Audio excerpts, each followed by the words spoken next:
Hello again, YouTube. This is the Alco Diesel guy, or the Alco Diesel guy, I should say, with another project that I'm going to start here. Been doing a lot of this lately.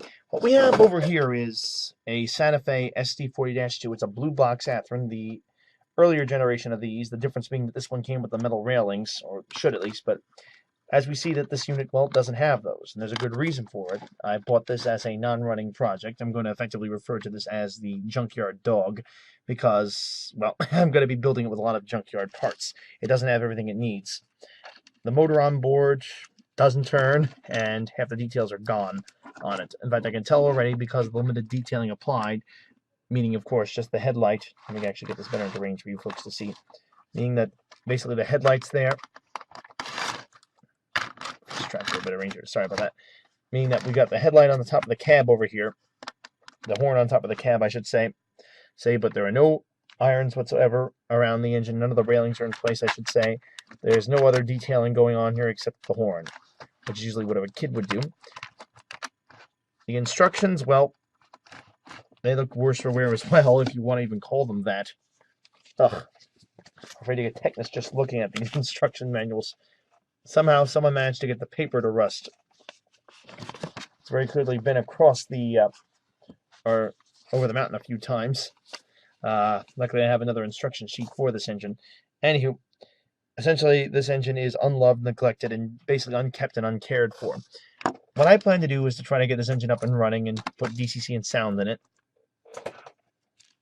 First step with anything is first step with any project, of course, I want to know what the engine looks like on the inside. And considering how moist this thing was, all the rust spots on this paper, it's kind of hard to show here. There are just enormously massive rust spots everywhere. I can only guess and imagine how terrible the inside is going to be on this thing. Anywho, without any further ado, let's go ahead and do that and get in there and see what it looks like. Now, underneath the hood, I'm actually pretty impressed just looking at it at the first look. Right there. There's no rust on the connecting line right over here. What's common is that this line with this little contact that goes across the tops on the Athearn blue box, I should say, which this is that this little line going across the top would rust out completely. This little metal thing that connects the two trucks. I should back up a little bit and explain how this unit works. How everything Athearn developed this system is pretty unique. The unit takes the positive energy off the one side of the truck. Each one of these hooks into the contact line that goes to the top of the motor, which takes the positive. Then the negative current, there's a finger on the bottom of this, a metal finger, if you will, that comes off the bottom brush of the locomotive. That makes contact with the frame, and that grounds everything out. And that's how it basically gets its juice to the bottom of the rails. That's how the whole thing works. So you got positive coming in from the top, negative going out to the frame itself, which in turn is then sent out through the frame, which is grounded by the trucks. There are two metal plates underneath these two trucks that send power then to the other side of the truck, which in turn takes the negative energy to the rail. So, very unique. The whole concept, again, with all this, if you haven't seen my videos in the past, is to not have any wires whatsoever on this thing. And the reason for that, of course, is so that people don't need any soldering knowledge to actually repair one of these stupid engines to make it roll down the tracks, etc. Now, in this case here, I'm actually pretty impressed, as I was saying before, with its condition. There's a little rust over here, which I'm going to have to scrape off. I have a little tool here, which I'm going to use for that.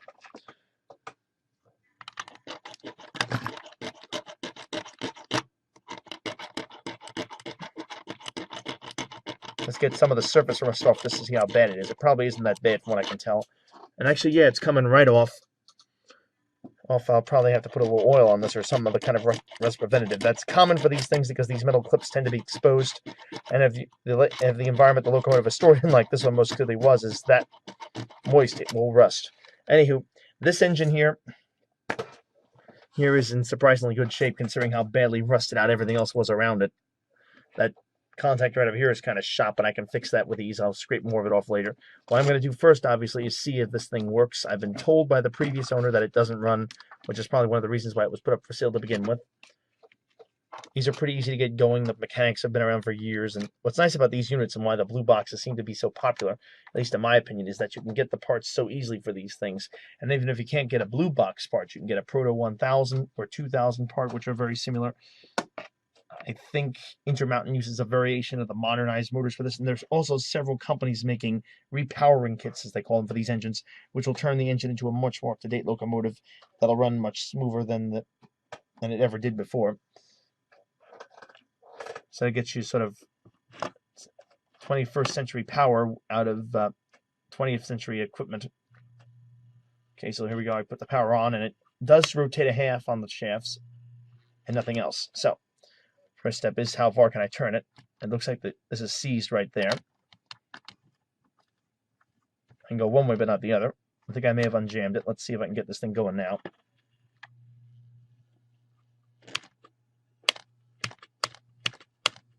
Yeah, it's only going to do a half rotation. So obviously I'm going to have to take this thing apart and get a better look at what's going on inside.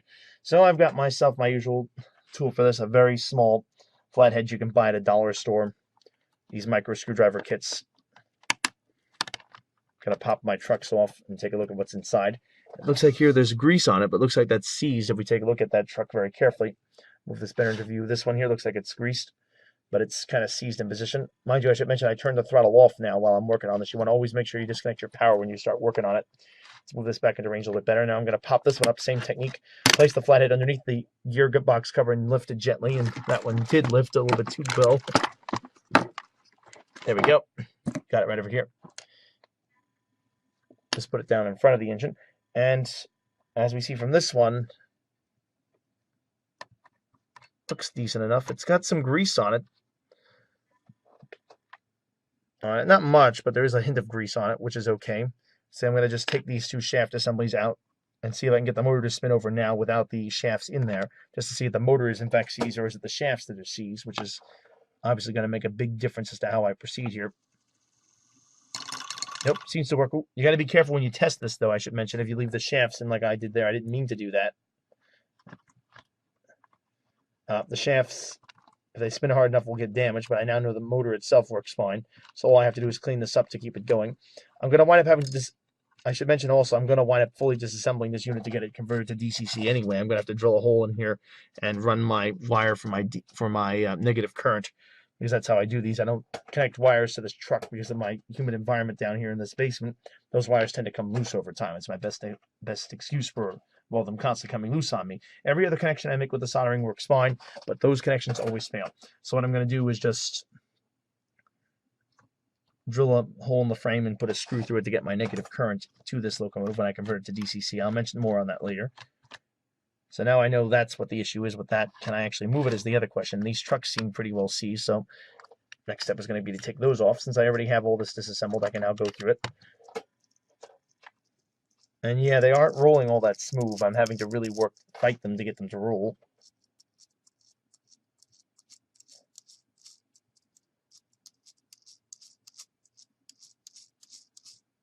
So what I'm going to do is use some of my ever-popular and ever-present white grease from Hobby Lube, which is a Woodland Scenics product.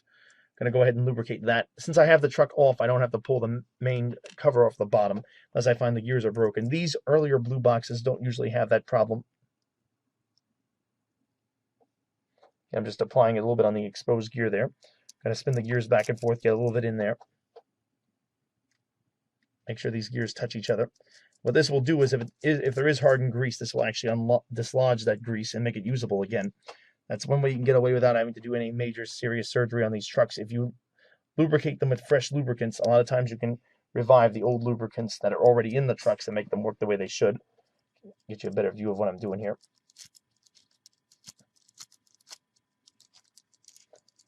And I'm getting less and less resistance. I think now I've unjammed it because it's rolling much smoother.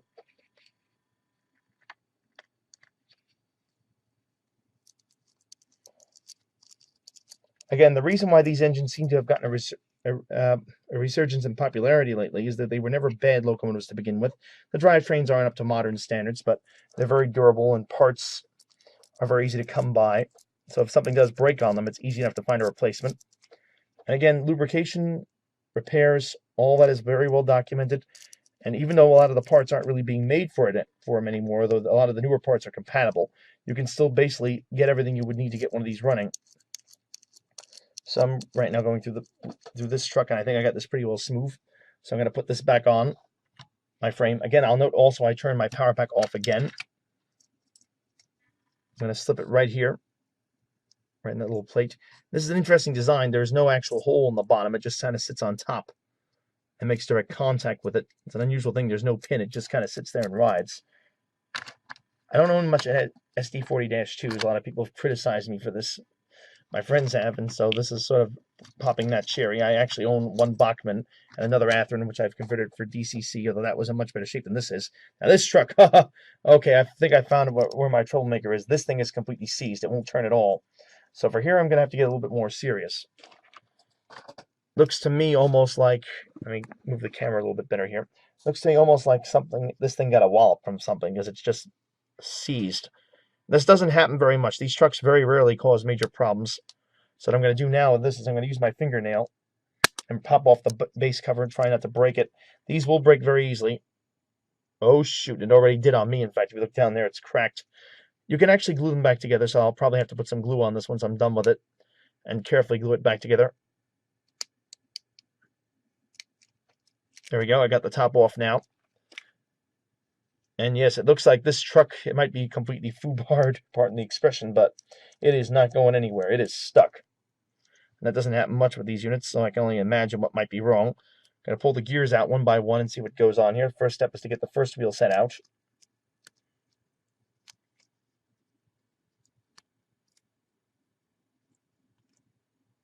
Okay, that's out. Try to turn these. These are, yeah, this last one here, it seems to be the one that's really stuck as I pull it out. What I may have to do already to get this thing going is get myself a new truck for it. So this project may just get stalled here.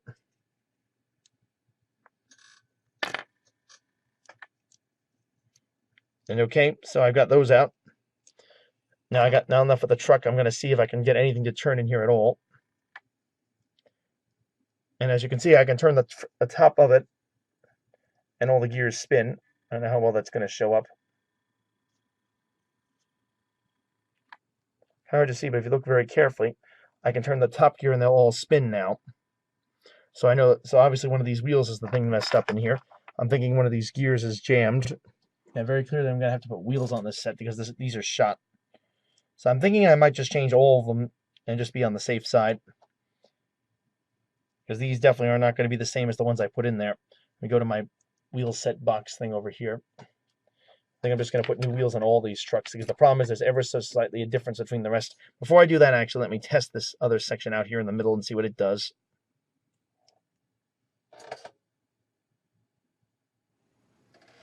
Okay, so I got the wheel to spin a bit. I found that those two wheel sets are in fact the ones that are my problem. They're both stuck. This one will spin wherever I put it, but these two are both seized. There's actually corrosion. You can't really see it here, but on the blocks that, again, make contact with the two metal side frames that physically send the power to the locomotive itself, they're both seized to the wheels. And they're actually broken, too. I see a crack in these, so these have not been taken good care of, and they're just junk.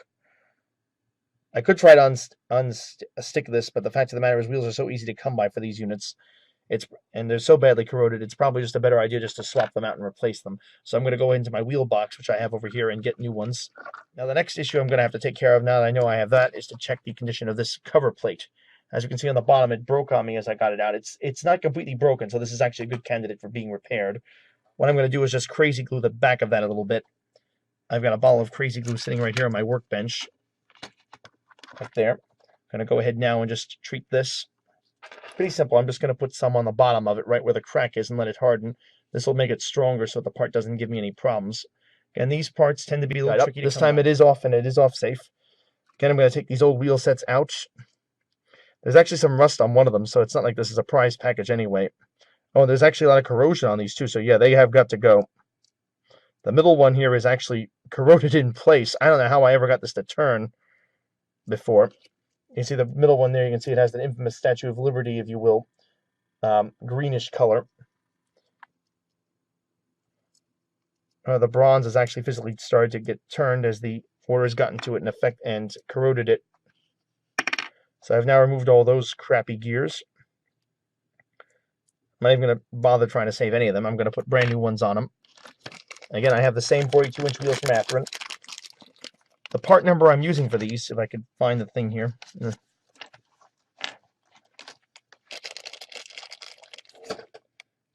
part number for the gear wheels is, in fact, I'll just pull my box out. It's easier to find because I'm going to use all these up anyway.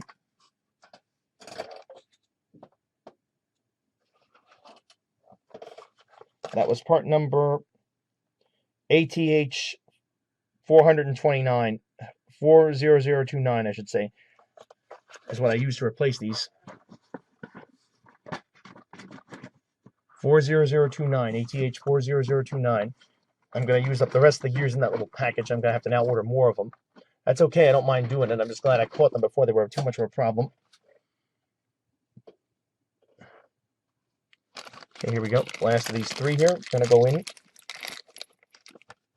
And same technique. Going to go through each one of these little crevices inside here where the gear sits, and I'm going to go right in there with my Hobby Lube white grease from Woodland Scenic, which is the company I use from, and just apply it in those holes, because I want, again, this whole area to be as moist as possible when those gears touch it. I don't want the gears to chip. And I also would like a smooth running sound. The blue boxes are not known for being smooth runners, but if you apply thick grease, which is an old trick, you can get them to run really smooth. Not as smooth, again, as the Atlases would, but not bad either. So now I'm going to put my 42-inch wheels in there to replace them. There we go, I got it in.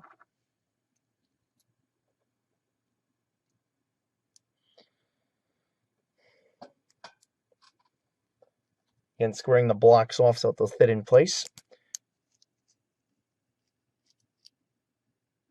And one last one. You can tell the difference immediately because if you look at these, they shine. In the camera, you can even tell. And this one here, as you see, has no shine at all. It's just corroded because the metal they use. These aren't steel. They're a nickel-silver compound. I think they're a little bit upgraded from the originals that were used. And that's all done. Okay. So same procedure. I'm going to now clip the tops on here. This has got more lubrication than the other one did because it was already done once. I'm going to go ahead and clip the base onto this. There we go, clipped on, and that one's all set. Rolls nice and smooth now. I'm going to now put it underneath. And what's nice here is there's no pin on the bottom of this truck, as you can see, or on the bottom of the frame indeed. So how it goes in, it just sits there. Unusual design, but I'm not going to argue. I'm not the one who built it, so. One last thing, actually, because the pin usually always had to be lubricated somehow, and you usually cause more trouble than you avoided by lubricating it, but you had to, sort of. One of those weird situations.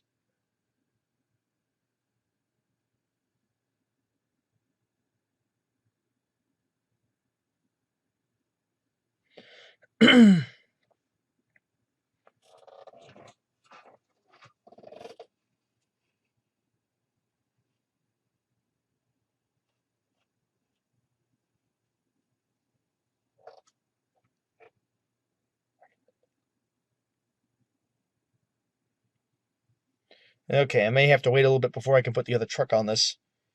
Let me dry off a little of the excess glue on the top of this here. I want, basically, as you see, I've put the glue on top of this section here that kind of cracked on me. It's getting back together, but I don't want it to be wet because should it touch anything, it's going to glue itself solid in. That's going to be a problem. So I'm going to let that sit there for a while. Okay, I've now allowed said piece to dry enough that I can now install it. Slip it right underneath there. No pin on this, so again, it makes installing so much easier. And you can see immediately the gears are spinning, which is good because before they were completely locked solid.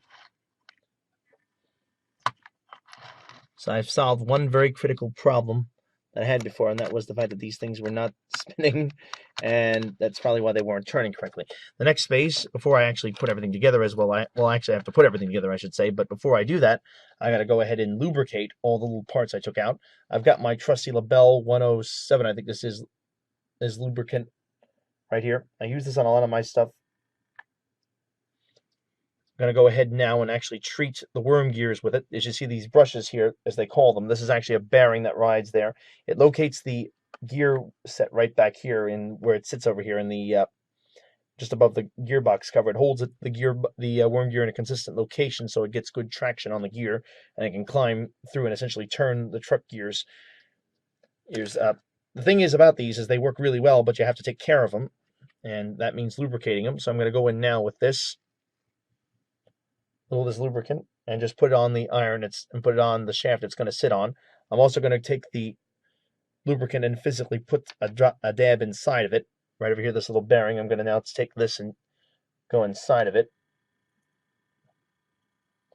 Lubricate that. I want just enough to give it sort of a cushion to ride on. You don't want the metal to make physical contact with the metal. basically. So what I'm doing is I'm going to give it sort of a cushion to ride on instead.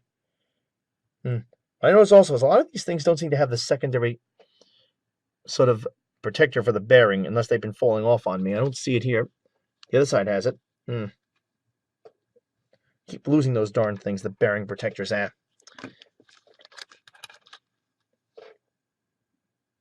Actually, no, this doesn't have it either. There's no bearing protector on it. That's interesting. These models don't seem to come with bearing protectors for the outside gear. If not, it's so small even I can't see it. Though admittedly, my eyesight isn't the greatest. It's not the worst either. So again, same procedure on the other gear. I've now lubricated them very heavily. The next step is to go in and lubricate the shaft so that they can go in and out. This is the connecting shaft. They don't come lubricated, but I prefer to put a little grease in here just to stop them from getting dry or anything like that. I'm going to put some in, just a dab in my motor shafts themselves, these little coupler hook hitches on the motor. Just going to give a little dab in there and get it in. Now I'm going to assemble this, line the shaft up. Again, I'm putting it back together to test this thing thoroughly to make sure that I'm not going to be assembling a dog, basically. I've already lubricated underneath the gear. I'm going to now install my gearbox cover, like so. Find the notches, gently press it down until it clicks in place. Actually, it might help if I actually use the right one. Oh boy.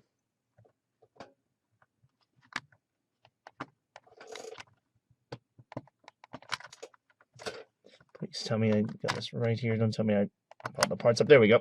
That's in. All right, shaft 1 done. Let's do shaft number 2. Same procedure. Fit the shaft into this thing. There's like a little high point here. It'll fit. There's only one way it'll fit. You fit it in there. Then you fit the shaft in here.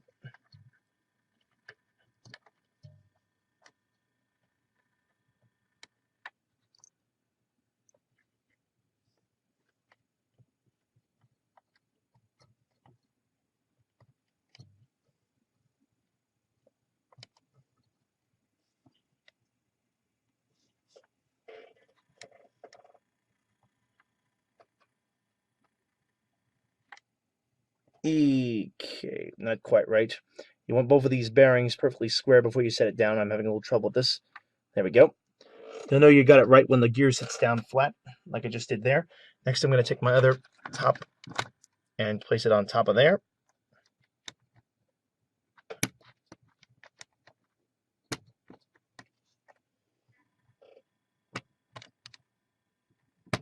There we go. Set the gear cover down there. Put this little contact line over here. I'm going to lubricate the motor a little bit while I have it. This has clearly had some mileage. I can tell by the motor. Usually just put a little bit on one side of the brushes. You don't need too much of this stuff. That'd be so great if I could find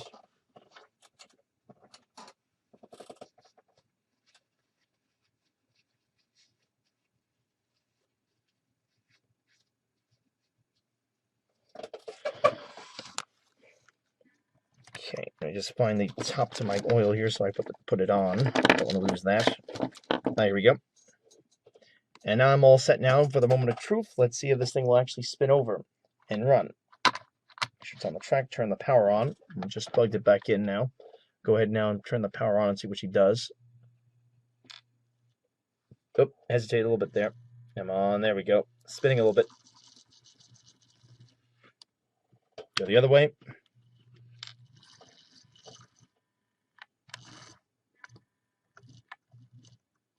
Contact problem on this I'm going to have to work on, I see. Looks like it's working pretty well. There we go.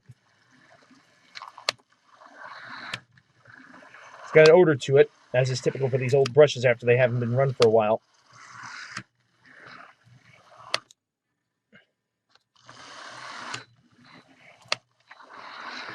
Runs really nice. Back and forth, back and forth. I'm just going to keep running it a little bit here, get it running really well. And that does it. So now I have a good running chassis, which will make a very good DCC project. Now, what I'm going to have to do is wait until my parts get in here to actually do the conversion on this. Then I'll go ahead and disassemble the motor on this and get it all set up for the setup. But for right now, that's pretty much done, and it looks pretty good.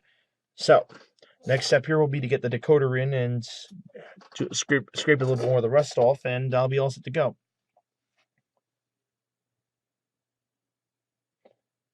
So summing this project up so far, I basically took an engine that basically didn't work, and for the sake of, I think, about $12 or so, maybe even a little bit less, probably $8, I think, for the wheels, I managed to get it running. Not bad for an engine I paid less than $20 for, and it runs not only just runs, it runs really well. The next step is going to be for me to convert this over to DCC, which I'm going to then go through, and that'll be my next step with it. So I just clip the top back on now to protect it. This is going to be a bit of a lead time out until I'm ready to go further with this, and that'll do it. So I'll just store it on my workbench when I'm ready to go ahead with it. I'm going to go ahead and get a decoder on order. I'll probably use an MRC decoder to keep prices down. Again, I'm doing this on the cheap, so I'm going to get myself an inexpensive decoder for it. MRC's new decoders that say aren't really what I call cheap. They're more like inexpensive. They work really well. I've had good luck with the newest ones they've made. So that's what I'm going to probably do. And that's where I'm going to head to next with this project. Alrighty then. Back on this project. And if you missed the last episode, you probably should go and watch it. I basically confirmed that this locomotive works. I went through and replaced the wheels. As it turns out, the wheels have been so badly corroded they wouldn't let the shafts turn, which is why it wasn't running. Anyway, I've gotten through that now, and I'm ready to move on with the next phase. And that's going to be basically getting this thing to run in DCC and sound mode, because any locomotive that isn't capable of running in DCC and sound, or rather just DCC by itself, I should say, I can get away with it like that, but I prefer sound too. In this case, I might as well put them both in. Anyway, any engine that can't run in that mode minimally is useless to me. So I'm going to now set it up for that sort of operation, now that I know that I actually have a working chassis to work with. Now, the first thing I'm going to have to do before I take this thing apart and get it ready to be rebuilt into a DCC and sound-equipped locomotive is to basically find a place to mount my screw to put the DCC system in. And I should clarify this. What happens is you need to have a negative current for these engines. For the decoder, this engine only gets positive current from the trucks with the use of these two clips on either side, and it gets the negative current off the frame. Now, because I'm losing this motor, and I'm not losing the motor, because I'm changing the way it's going to pick up power, I have to get rid of the negative contact off the motor, which means I now have to find a way of getting rid of that negative energy in another way. And what I'm going to do, and what I usually do in this circumstances, I basically drill a hole into the frame in a place that's not going to affect anything, and basically then run a wire to that hole, usually with a screw inside it, and I'll then run that negative current up to the decoder that I'm going to install. Now, as for decoders, I'm hemming and hawing. I have this old Tsunami still sitting around. Not old, but it's been sitting here for a while, and with my recent falling out, and I'll have videos on that up. It should be up by the time I film this thing as to why I no longer like Tsunamis, but I bought this before that. I'd gotten a good deal on it, and due to my recent falling out with soundtracks, I'm not so sure I'm going to even use this decoder, even though I have it. And I can't really sell it because I've taken it out of the box to see if it would fit this engine, and I have confirmed it would. But I'm hemming and hawing on that. What I think I may wind up doing at this point is just buying another decoder from MRC and doing it. But whatever the case, I need to get the engine done so it is set up to work with DCC, because right now it won't accept it. And what I'm thinking of doing on the MRC side is just going with another one of those 8-pin decoders and simply connecting the 8 pins up so that it will work with this setup. Basically a harness-style decoder, and making a harness and then wiring all the various different connections where they need to be. Anyway, as for this locomotive right now, I'm going to first focus on trying to find a negative place to get my negative contact point, or a screw to go in.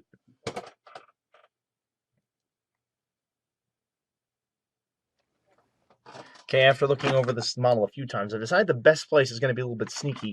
I'm going to slip the hole in underneath the commutator assembly right over here, I think. I may try to go a little bit further into inside the frame, but I don't think there's really going to be much in the way of space, because there's really just no room to start with here. So that's what I'm going to have to do.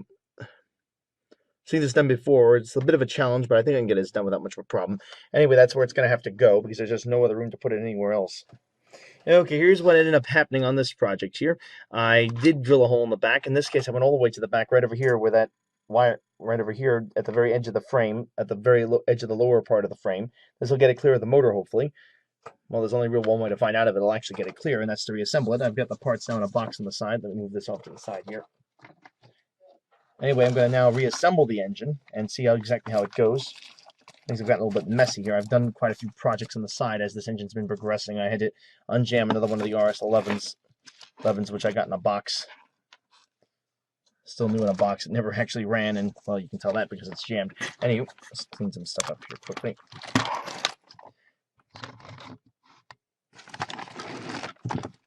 Now, the first step is, of course, to see if the motor will work. I have the parts of the box here. When I'm surprised when I took these motor mounts out, they're not really all that bad. There's a little yellowing on them, but not too bad. I basically can attribute that to the fact that they were in a very moist environment. Trying to get the camera to focus here. There's a little yellow on them, and I think they're going to make it. So I think I'm going to reuse them. Just see if the motor goes in. I'm going to take it back out again once I get it in here, just to see if it'll actually clear that the way I want it to. If that's the case, I'll go ahead and start continue with the rest of my conversion. If not, I got to go back to the drawing board and figure something out. So anywho, slipping the mounts onto the motor. Like so, they just kind of clip it on the sides here. If you look, in fact, I'll show you this one here. It goes right here, and there's like a little clasp along the side that it slips into. And there you go. The commutator goes to the long side of this engine mount, which is right over here. And we'll see if it actually clears that. And these are force insertion style mounts, unlike the new ones, which are screw style mount. This is to say that you have to use force to get it in position. And actually, that mounted right in place, and it looks like they're going to be fine. And yeah, it's perfectly clear. The motor is way clear of this, so it's not going to be a problem. It's going to work perfectly. All I have to do is make sure the wire goes out the other way. I think I've just solved the problem.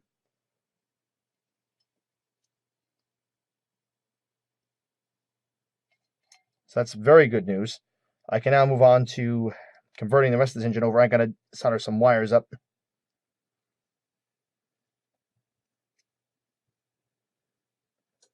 And yeah, that's just how it's going to fit. It's going to work perfectly. See, right there it is. This is the wire hanging out right here. Goes right behind it. That's where the mount is, and that'll really work perfectly. As far as I can tell, this is going to be a perfect fix for the problem I had, and that now gives me a negative ground, even with the proper color wire. All I have to do now basically is rebuild the locomotive around it. I'm going to have to first insulate this motor, and I have to do a bunch of other stuff. So I'll insulate the motor for now, and I'll get to the rest of the stuff later because I've got other things I need to get done with today, and I can't spend much more time working on this project. The drilling, though, went very easy. And as for the screws, I should point out I did get some off eBay. I forgot what size these are. They fit perfectly on, because I have a feeling I'm going to be doing more of these engines. I just bought a whole bunch of them. They were like something stupid cheap, like a few bucks, and God, I don't know how many they threw in that box. Anywho, not a bad deal.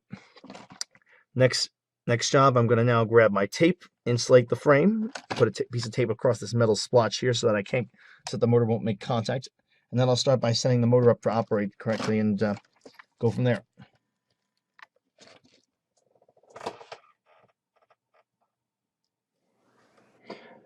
Alrighty, here's where I am on this project. I now have my frame all insulated, ready to go. It's got a piece of electrical tape, and I've now connected the wires to my motor. Would have helped if I kept this thing color-coded, but I didn't. Anywho, those are the wires right there, all connected up to the motor, and the clips in the bottom here have been isolated, so it'll, well, not conduct electricity with the frame. Again, this motor is the type that would conduct electricity with the frame. The negative picked up the power.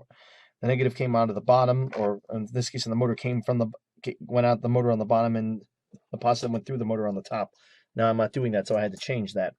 Anyway, the next stage basically is to reassemble this whole thing and make sure it works the way it should. I'm going to start with the motor. Now, normally I would recommend, and I normally would actually replace these motor mounts, but if you take a look here, they're actually really, despite the shocking condition of the locomotive, these are in really good shape. They're not yellow or anything, so I'm just going to reuse them. No sense in throwing something out that's perfectly usable, because they really look pretty much about as close to new as I've ever seen out of one of these engines that has been badly stored. Okay, I'm going to go ahead now and slip this in place.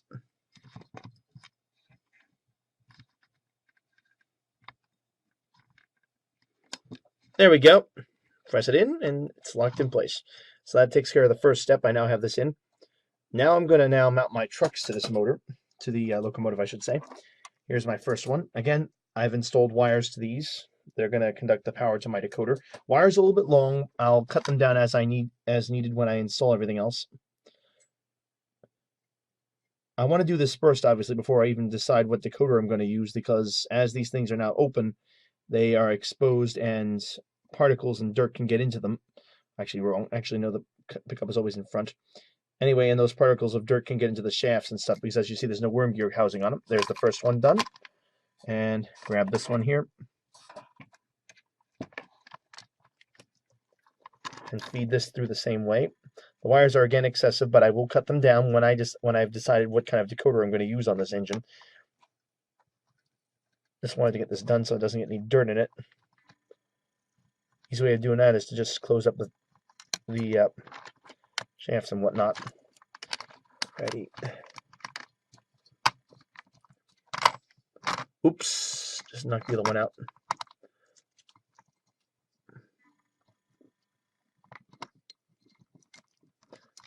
I think I'm going to do, before I finish doing this actually, is put a little conductive lubricant on these two trucks. I got some right over here. This is from Atlas.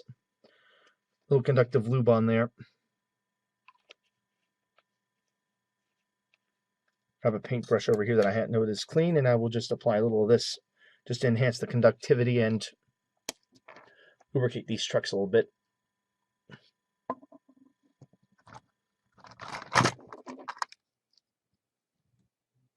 Just going to take it and just paint that right there on the plate it's going to sit on. This will lubricate, and it'll also provide a little bit better conductivity with the frame, because again, the way I'm doing it is I've now drilled a hole in the frame, and that's going to rely on having a very good connection to make it function the way it should. Let's go ahead now and do the same thing again to this next over here. Put this down a little bit more of this stuff on here. Don't need much, just a little bit. Apply it gently, like so. And you're done. Now I'm gonna once again place this truck back on here, and that'll handle it. Alrighty. Better range. I just finished installing the decoder. Sorry I didn't get much images on that, but kind of was pressed for time here, and just wanted to get this thing off my workbench. It's been sitting here for far too long. Got in a roll and couldn't stop, and decided not to quit working until I had it together.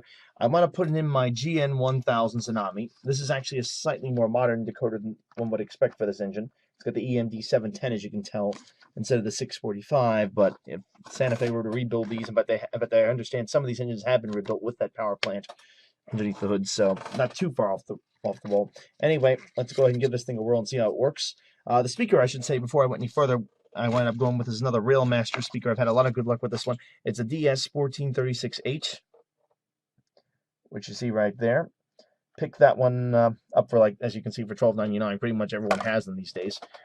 Very small speaker, but very, very capable. Anyway, let's go ahead and give this a whirl, and you'll see what I mean.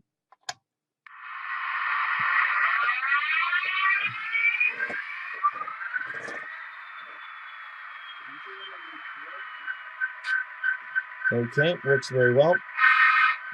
Full throttle. Again, the problem with these engines is they tend to jump the throttle. When you set the throttle, it'll move before it sets. It's a common quirk. Also, they're very, very sensitive to power. This is a soundtrack decoder. As for the headlights, I just hooked the front headlight up. Anywho, that takes care of it so far. The next step is to get the railings. Let me just turn this off so I can hear me talk better. I've come up with an interesting way of getting around that problem. I found out from a contact that the plastic railing variations from the Ready to Roll, which essentially is the successor to the old blue box. Apparently, these railings right here will fit perfectly with the other one, with these particular older blue box models. We'll see. I'm going to give this a whirl and see if they go in. If not, I'm going to have to get creative and find parts for it. But anyway, not bad for a junkyard dog. It went from a piece of junk into, well, something that runs pretty well. So, next step, let's see how the detailing goes. Okay, here's where I am now at this project. I've started, and actually they're a pretty good close fit to it. Not 100%. There's some parts that don't quite mesh. I'll work on those sometime later. I just want to get these applied. But here's how I've been attaching them, essentially. There's a huge advantage to this. Obviously, they're not going to rust like the old metal ones would have. Basically, what I'm doing here is I'm lining them up with the holes and gently pressing them into place. Actually, these are going a lot better. The other side was too big for some reason. All the holes seem too big. I have a feeling it almost looks like someone tried to install the railings at one point on that side and didn't get it right. This side here is actually going a lot better, but I'm going to do the same procedure I did. What I've been doing, because these holes aren't 100% fitting, I mean, if you know, it all lines up right. It's just that the holes don't seem to be quite the right size. On the other side, they weren't. I'm going to do the same here just to make sure. Is after I apply them, I'm just taking some of this special ABS bonding agent I have, which stinks, literally. It's not that it's a bad product. It does give off a terrible odor. And just gently applying a little bit on top of each one of these joints. What's nice about this stuff is it bonds with the paint. And because it bonds with the paint, you don't get the charming white residue you would normally get if you use crazy glue with this.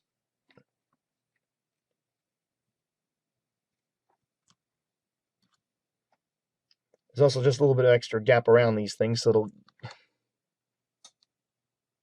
do it. The reason why I don't want to put it inside is it tends to gunk up the hole, and you get overspray outside anyway. I prefer doing it like this. And a little bit will get in the hole, just not as much. I don't want to overfill the hole, I just want to take up the space. That's basically it. That's basically my last piece to do on that engine. Just like that, I have now completed detailing it. Gently lift it up while that stuff bonds. As you can see, this is what it looks like. All the railings are in place. I got the front porch railings in. The 2 side ladder railings in right there. It actually went together really well. As you see, some of the holes, again, don't quite perfectly match, but they're really close, and you'd never guess it. So anyway, that's basically the end of this project. I'm going to do a little bit more tweaking to the motor to get it run a little bit smoother. Hopefully, I won't have any problems with this decoder. It's a soundtracks again, but, well, we'll just have to see. Anywho, the Junkyard Dog is pretty much finished now. I just have to do some minor tweaking on it, and it'll be ready to go on the rails. And not bad for an engine I picked up for less than 20 bucks online and was basically written off to be junk. Anywho, with that, I'm going to call this project done and sign off. Howdy, folks. Remember this guy? This is the Junkyard Dog project I started about a year ago now. Bought this thing. It was a complete wreck. It had no railings on it, nothing. Look at her now. She's got all of her railings in place. Take a look right there. On both sides, both ends. Couplers are back on. Looks like a completely different engine. It's got sound on it, too. I think I went with an MRC decoder. I originally put a Soundtracks decoder on it, and the project kind of went dead for a while because of my DCC system on my train just went kaput. And once that happened, I couldn't really test anything. I couldn't really do anything with it. And I found out later on, once I finally got the DCC system back up, that the decoder I installed really wasn't working correctly. And I had to go through and basically reinstall it. In the end, I found the infamous Soundtracks I threw in there. The Soundtracks decoder I was using didn't work. It was all a waste of money again. Threw it out. Went back in there with what I wanted to do initially. This has now got an MRC decoder in it. Go ahead and fire it up for you. Hopefully not. Well, hopefully it won't catch fire. I mean, but let's see. Loco 5036. There it goes. Ah, that's better now. Red light works. Can't see it now because of the bright lights I use here.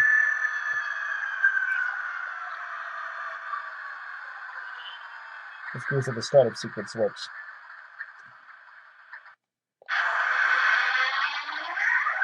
There it goes. That really runs nice. No broken wheels, all brand new wheels on it. No hesitation, just real smooth.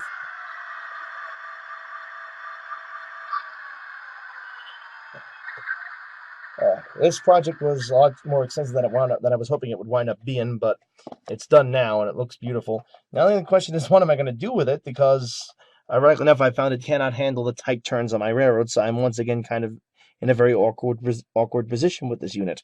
So I'll figure out what I'm going to do with it. I think I'm going to move it to another location. I'm currently working on another project layout, and I need engines for it.